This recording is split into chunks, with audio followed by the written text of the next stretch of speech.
If alpha and beta are the zeros of the polynomial 6y square minus 7y plus 2, यानी जो इसके आपके zeros हैं वो अल्फा और बीटा है, तो हमें एक ऐसी क्वाड्रेटिक पॉलिनोमियल बतानी है जिसके की जो जीरोस हैं वो 1 अपॉन अल्फा और 1 अपॉन बीटा हो। तो आप अल्फा और बीटा की वैल्यू निकाल देंगे तो फिर आपको 1 अपॉन अल्फा और 1 अपॉन बीटा मिल जाएगा, और फिर हम उसकी फॉर्मेशन के अंदर वैल्यू रखेंगे तो हमें पॉलिनोमियल मिल जाएगा। अब यहां पर आप देखें, द गिवन पॉलिनोमियल इज, हमारे पास जो गिवन पॉलिनोमियल है वो क्या है, वो है 6y square minus 7y plus 2, इसको नाम दे दो सम py। इसके कर लो फैक्टर।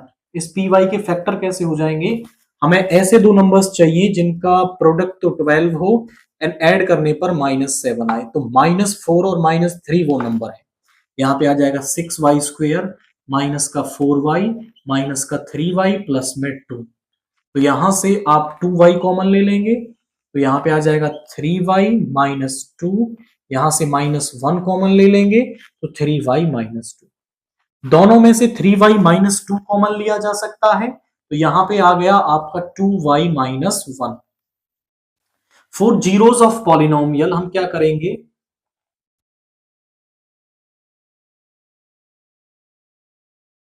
हम इस py को 0 के इक्वल रख देंगे, तो यहां से 3y माइनस 2 इंटू में 2y माइनस 1 जो है वो 0 के इक्वल आ गया।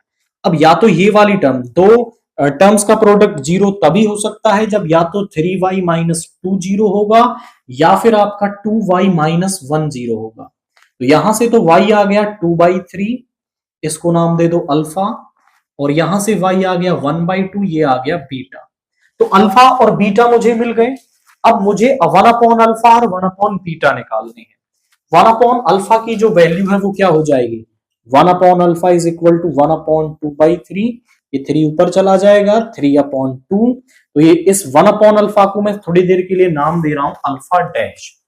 1 अपॉन बीटा हम यहां पे निकालेंगे तो 1 अपॉन 1/2, ये 2 ऊपर चला जाएगा दैट इज 2, इसको मैं नाम दे रहा हूं बीटा डैश। यानी मुझे अब एक ऐसा पॉलिनोमियल निकालना है जिसकी की zeros alpha dash and beta dash है।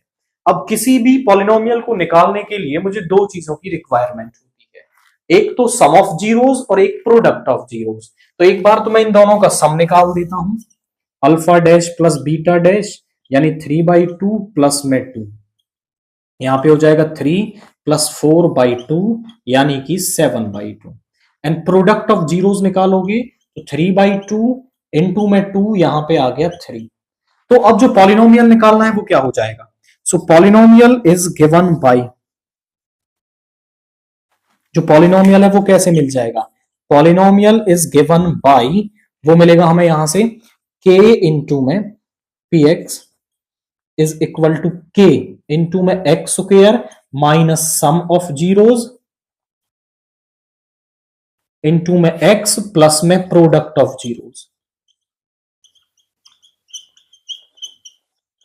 अब यहां पे आप वैल्यू रखेंगे k इंटू में x square minus sum of zeros कितना आया है 7/2x, और प्रोडक्ट ऑफ जीरोस आया है 3। यहां पे ले लो एलसीएम, एलसीएम इज 2, यहां पे आ जाएगा 2x स्क्वायर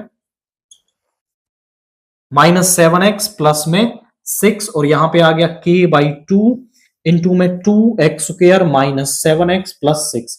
अब देखिए यहां जो k है, k की आप कोई भी वैल्यू ले सकते हैं, हर वैल्यू के लिए आपको पॉलिनोमियल मिल जाएगा, बट हम यहां से इस फ्रैक्शन वाले पार्ट को खत्म करेंगे ताकि हमें सिंपलर पॉलिनोमियल मिल सके। तो हम यहां पे k की वैल्यू क्या ले लेंगे, 2 ले लेंगे, put k is equal to 2, तो जो पॉलिनोमियल है वो क्या आ जाएगा, देखिए 2/2 1 बन जाएगा, 2x square minus 7x plus 6, मेरे पास ये पॉलिनोमियल आ जाएगा। k की हम हमेशा एक सिंपलर वैल्यू रखते हैं ताकि जो फ्रैक्शन वाला पार्ट है वो यहां से रिड्यूस हो जाए और पॉलिनोमियल हमें सिंपलेस्ट फॉर्म में मिल सके।